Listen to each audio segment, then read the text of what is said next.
Good day. Welcome to the Travel with Us a While podcast.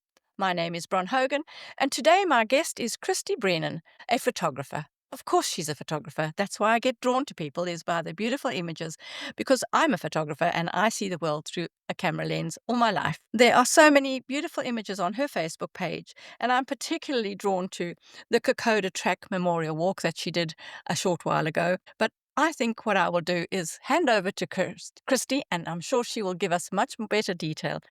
Thank you so much for being my guest, Kristie. Welcome. Hi, thank you for having me, Bron. I really appreciate it. And I'm glad you enjoyed my pictures of the Kokoda track. That was the first time I'd actually done that. And I've actually hiked many tracks in the mountain range there. So that was like the epitome of all of them. And it's like one of the last ones I've done. And hard.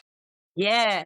It's such a beautiful place to visit though, and it's so close to Melbourne. So it's like yeah, magical place. You can just go there for a picnic or a barbecue even, and it's got all the memorial stuff around, and I just thought coming up to Anzac Day, it was really nice out there and a really nice tribute to our soldiers too. Yeah. Very appropriate. Yes. Yeah. But Kristie, you mentioned that you have been camping and been camping alone with your kids when they were little, and you've been doing this and inspiring people along the way by your braveness of doing it alone. Yeah. I think, when I first decided to camp by myself, I think everyone was scared for me, and they were trying to talk me out of it, I think. Yeah, they were like, "You sure you wanna do this?" And I was like, "I'm adamant, I'm gonna do this." I've always been a camper, like, my parents raised me taking my family on camping trips, and it's something I always wanted for my kids also. So, I love the great outdoors and being in the bush, and it's one way you can see parts of Australia that like differently. It's different to I traveling just to a town or I just interrupt you and say, I know that same feeling of people, "You're going to do what?" Because when I was 17, I grew up in Zimbabwe, and I left Zimbabwe and went to Botswana to, be a photographic safari guide, that's exciting. and I've never stopped since then traveling. Over back to you. I'm sorry to interrupt, but I did think that would be appropriate for you to know that. No, I agree. When I was younger and an aspiring, like in school still, Yes. I had visions of working for National Geographic or Time magazine, being like Awesome. a photojournalist and stuff. And, yeah, I think just working as a photographer, you kind of get burnt out doing portraits all the time or doing the same thing. So I actually found that I hiked a lot just for mental peace and all the rest of it, to kind of have your weekly reset or whatever. And then I started combining the 2, and yeah, I just found a new love for photography, I guess. And Yes. yeah, it's like led me down like, yeah, I think it's something I always sort of wanted to do, but never sort of went down that trail. But now I've kind of found it myself and I'm loving it. So yeah, I'm working on a few things to do just because I think I did travel so much with my family. I know so many places in Victoria to camp or have a day trip and things like that. And there are many places that nobody knows about or not familiar with. And that's a very special thing to share. My Yeah. partner and I, we travel, and we really like to travel slowly and meet the locals because local people know special places that are magnificent and not in any guidebooks, just amazing. So, Yeah. yes, please continue. I can see where this is heading. I agree totally. And I always make an effort to meet locals as well. And I love to meet locals wherever I go. They I love to get the history of the town too. So that's another reason I love to meet locals. And not just for the actual history, I love just the stories of the town. I love, Yes, some of the towns have family lines that go back generations and, they tell you stories about families that have owned this farm for years or whatever. And I love that stuff. And it gives you a real feel of the town. I absolutely. also try and make an effort to purchase any local art or craft. So Yes. anywhere I visit, I try and put money back into the communities, and one way is by doing that because I love just the local art of the animals or the nature that they see or the lifestyle. And yeah, as an artist myself, I'm all for supporting other artists and small communities. So yeah, I've kind of made, yeah, little kind of checklists that I do every town. And yeah, it's great. Excellent. So are you gonna create a book or a guide perhaps in the future? Yes. I was just like, you do landscapes and stuff and you're like, "Oh, I've got some really pretty photos, I'll make some calendars," and things like that. But now, like, I've been working on kind of like a hidden gems travel book or adventure guide. Oh, I like that. Yeah, Mm. sort of like something that has, like, day trips, maybe weekends away, and maybe somewhere you could spend a few days. And I Fabulous. travel a few different ways, like, sometimes I stay in caravan parks, sometimes I camp, like, it just depends where I'm going, but And what's available, I guess? yeah, exactly, like, I traveled to Portland a little bit. That's one place I've visited a lot lately just Yes. because it's recently discovered by me, and, I just loved it. So I literally wanted to see the place in every season, kind of get a real feel for it. I met many locals. I stay at the caravan park there because you can't really camp or anything there, but the caravan park is amazing. It's right, perfect location, great for families and stuff, really affordable. And the owners are just amazing. Like they have like a friendly fire every night where or even all the people in the caravan park meet each other. So you feel like you've got a little family away from your family. Community and a traveling community, that's even better. Absolutely, and some of the people have come from all sorts of places and are there for all different reasons, and yeah, they just yeah, they're a really amazing place to stay. That's probably one of my favorite locations. So, Yeah, great. NRMA Portland, you'll be getting a note in my book. Lovely. I like that. And, when you go to a place and you feel, "Wow, this is special," it's nice to share it and have other people Yes. the same Well, thing. Yes. I felt that when I found out about Portland, I actually met a local similar to how I met you, and, he shared some photos with me, and I was like, "Where is this place?" I was like, "How have I not heard of this?" And straight away, I wanted to go and check it out because I was like, "That place looks amazing." And then my first trip there, I was like, "This is a photographer's dream." There's, like, wildlife, there's scenic shots, there's beautiful stars, there's, like, so much history as well. So these are all the things that I look for, and then add on top of that, convenience when you've got like, your supermarkets and a good pub to get food, like a decent meal at and stuff like that. Yes. Yeah, they're all things that I kind of look for, and that place kind of Absolutely. ticks all the boxes. Well, we definitely have to go and visit there when we're next on the mainland. Yes, definitely. You'll have to trek down there. So you say that you used to go with your kids camping. So what do they do now? Yes. Did it rub on them? Are they into camping still? Or not necessarily camping, but traveling and going in bush? Yeah, it's funny because when they were young, obviously. So, your kids are just in tow with you all the time. They just do whatever you're doing. And they both enjoyed it. And I think because we were going to places like to see waterfalls and it was like actually something interesting or exciting, or they were like, it was blowing their mind kind of thing. And my Yes. younger one, like, that's where I got kind of the word adventure from because she would be like, "Are we going on an adventure?" And I guess to her tiny little mind, like, we're just, doing a hike or something like that. And to her, it was some, amazing place, like totally different to what she sees normally and stuff. So, yeah, we just kind of adopted that word and started using, yeah, let's have an adventure and stuff. So, I think for me now, I'm 75 now. I've lived a long time and I have a 5-year-old granddaughter. And I think that's probably my last grandchild. And if you look at the world through the eyes of a young child, yes, it completely illuminates it. And you think, how could I have forgotten how this feels? It's amazing. exactly.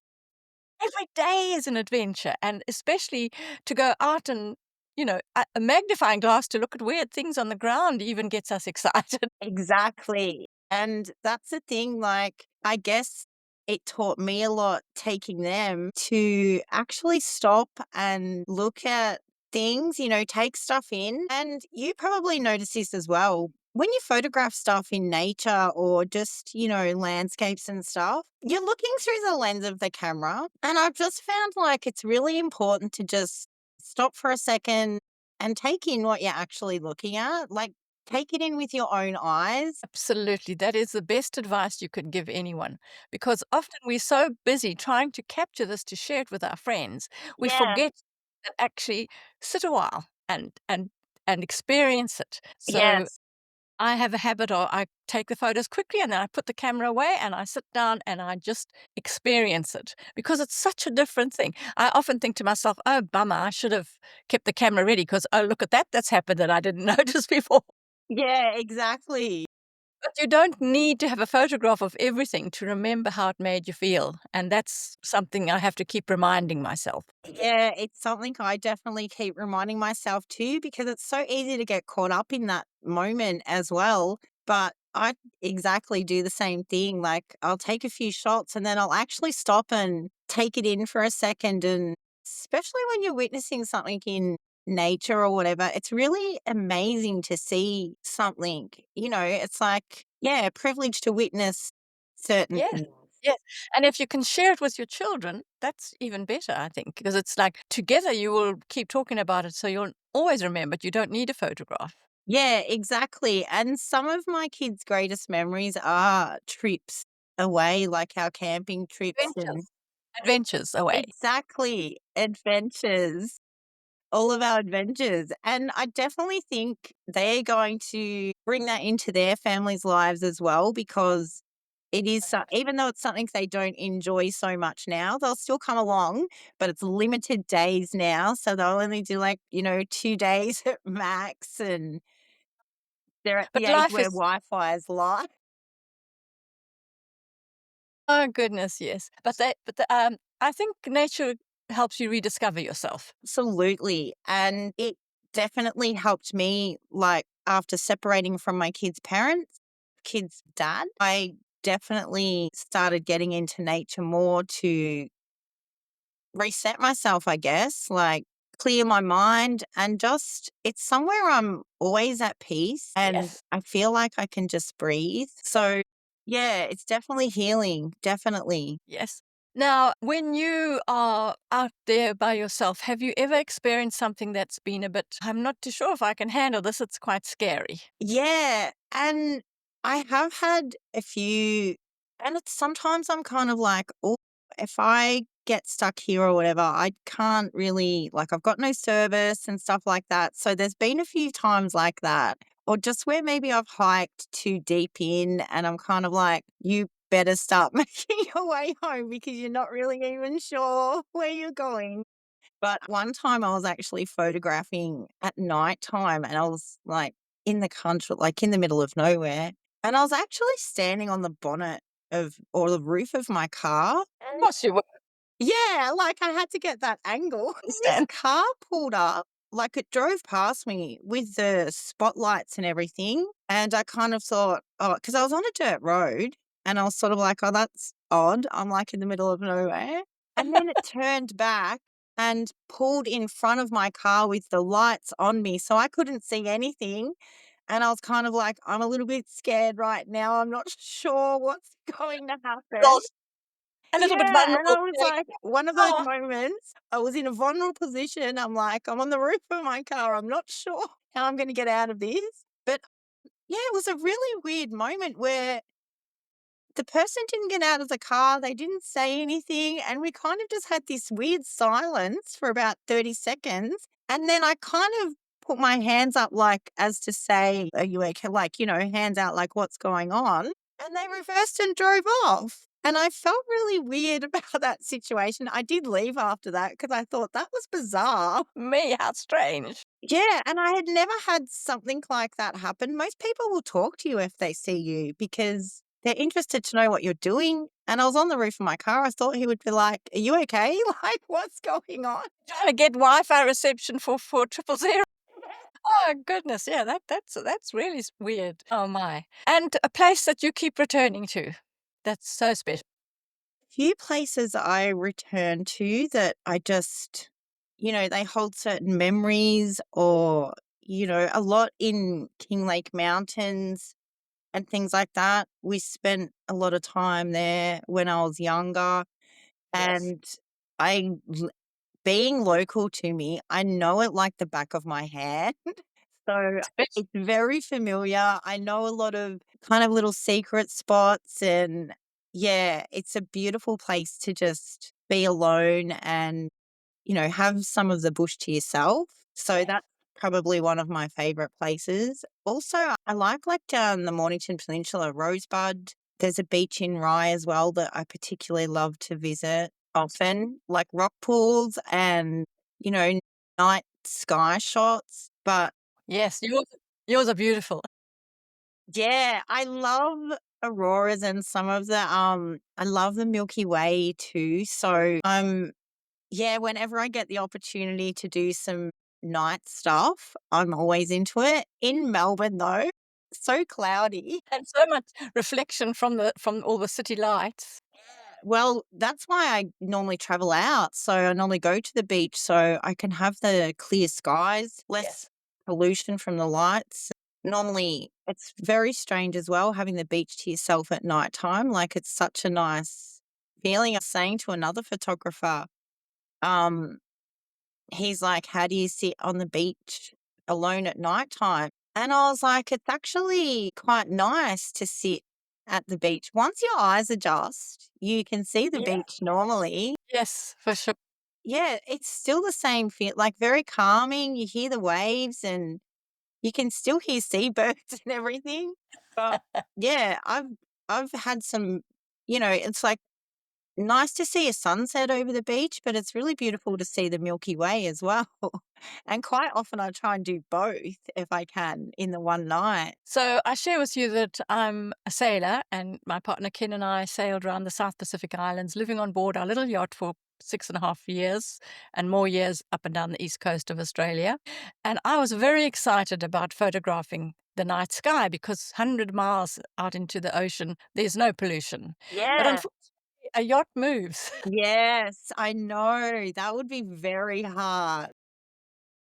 It was a little bit difficult. But Did so you I, see some amazing stars though? oh my goodness, we used to navigate by them. And Yeah, so because I actually use the stars a lot when I'm out at nighttime too. yes, Anna, they just it's for me, many people say, "Don't you get bored when you're in the ocean and it's only Ken there?" And I'm thinking, "What? It's not only Ken, it's the whole world is in I've myself." You've got your own sky show. Goodness, and I'm very much a morning person, and my best watch on because we always have to have somebody on watch. I like the one from about 2 in the morning till about 6, where the night sky is going to bed and the sun and the morning sky is up and sunrise is on the water is just for me the most magic time. It's I love it. beautiful. Yeah. The sky So at that times are beautiful as well, like that transition from the stars to the sunrise. It's beautiful. I can remember when I once saw the moon going down and the sun coming up, just kind of like for about 20 seconds, Yeah. the same horizon. It was just, what? I didn't It's think that happened. crazy, isn't it? I know. I've seen that too with the sunset, then the moon. Yeah, it's Yeah, bizarre. pretty cool. Yeah, I like Yeah. that. So I'm just wondering if you have any tips for people who want to start going out by themselves and going bush, as it were. Your travel tips. When when I started traveling with my kids, a lot of, single mums or, even families, they were sort of like, "Oh, you take the kids camping," because they were young. And I was like, "Yeah, like, you don't have to cook on a campfire. You can, there's other ways you can cook. You can take those burner things or whatever." But like, it's not that hard. Kids are easy to entertain and they're like a little sponge. They want to know stuff and you can make learning fun for them. Absolutely, yes. And I think cooking on a campfire is such a novel experience for children. Fire itself is amazing. Yeah. I don't even like marshmallows, but I love watching kids toast them I online. know. And that's a funny thing. Me and my kids don't like marshmallows either, but we all still toast them. No, it's It's funny because when I went, I took my kids and we actually toured. We did a lap of Tassie in 5 days. I So know, what rushing.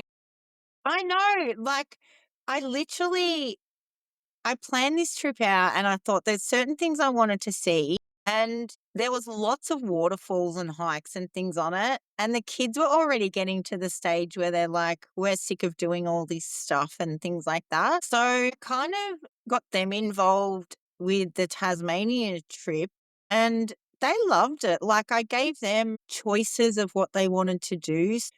I picked out certain things that I wanted to go to and I kind of let them fill the gaps. So I was like, we can go see this, or we can see this or this. And the fact that they felt, I think they had a bit of input and kind of, it was our holiday, like a family holiday.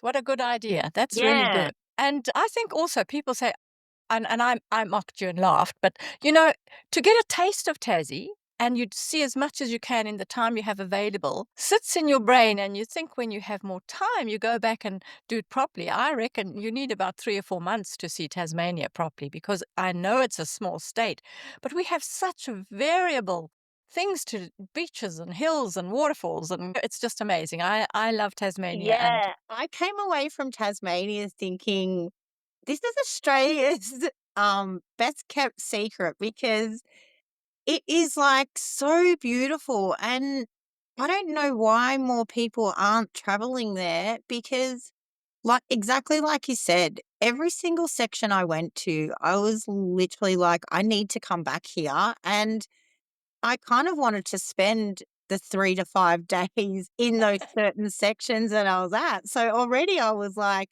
I could do a good month here easy. And then not to mention, I didn't actually get to see an aurora when I was there, which I really wanted to do. it's funny. I know. Oh, did you take your kids up Mount Wellington? We went, we didn't go up Mount Wellington. We went kind of, we did see it. We went around it, but we started at Launceston and I kind of, there was things I wanted to show them too. So I wanted to show them Tamar Valley because I love that yogurt and I was like, this is an Australian yogurt or whatever. And so to show them where it comes from, I think that's important too, because Absolutely, I kids love it. actually remember stuff like that. So now I know they know that that's from Tassie. But we went to the mine and stuff too. Like, It's lovely. Beaconsfield Gold Mine, it's yeah. fascinating for all ages, all Yeah, ages. well, I was young when those miners were trapped in there, and Yes, so I wanted to share that history with my kids because I fantastic. remember that was quite scary for me, and it was big news, and for me even, I had never been to Tasmania, so I was actually excited to visit there too because I had seen it on the news so much. I was like, I would love to see where this actually happened. And the way they've reconstructed the actual space where they were trapped, it's amazing. It definitely gives you a feel for what they must have lived through at that time Exactly, at the museum. and I think, it's the same with, Port Arthur even. I think it's very Goodness, important to know the history of where you come from, and for my kids, like, to visit places like that and to share those stories or, to teach them about that stuff. great. It's Yeah. been absolutely fabulous chatting to you, Christy. Was there anything else you'd like to add? I'm not trying to rush you. I just No. If anything, just encourage people to get out there. Like so many times, people say, and because a lot of the things I do are so accessible, like things are accessible to people, and it's easy everywhere. to just go for an hour or two, or you can just make the time and get out there and enjoy parts of Australia. I couldn't agree with you more. I think good luck with your book, because I think that's going to be a very great asset to many people. I just share with you that while we're traveling, we often get many people say, are we going to do it as soon as we've got enough money, or when we've retired, or when we've done this? Life is not finite. You need to do it while you're fit and healthy and go. And if you can only manage to do as you're doing, drive away for 2 hours and spend a beautiful, even one night there, or even just. Exactly. See, that's the thing too. As a single mum, I wasn't rich. So I did travel on a budget many times, and it's doable. And yeah, there's things you can do on a budget. You don't need, fancy hotels or lots of money. And yeah, there's beautiful things right at our doorstep. So true, so true. Thank you so much, Kristie. I really have appreciated you being with me on my conversation. I hope you enjoyed our conversation today. If you'd like to see some of Kirstie's beautiful images, check the blog that I've written for her, and I've also done a reel. And the link to the podcast is in the blog as well, so you don't miss anything. Enjoy. Until next time, travel with us a while.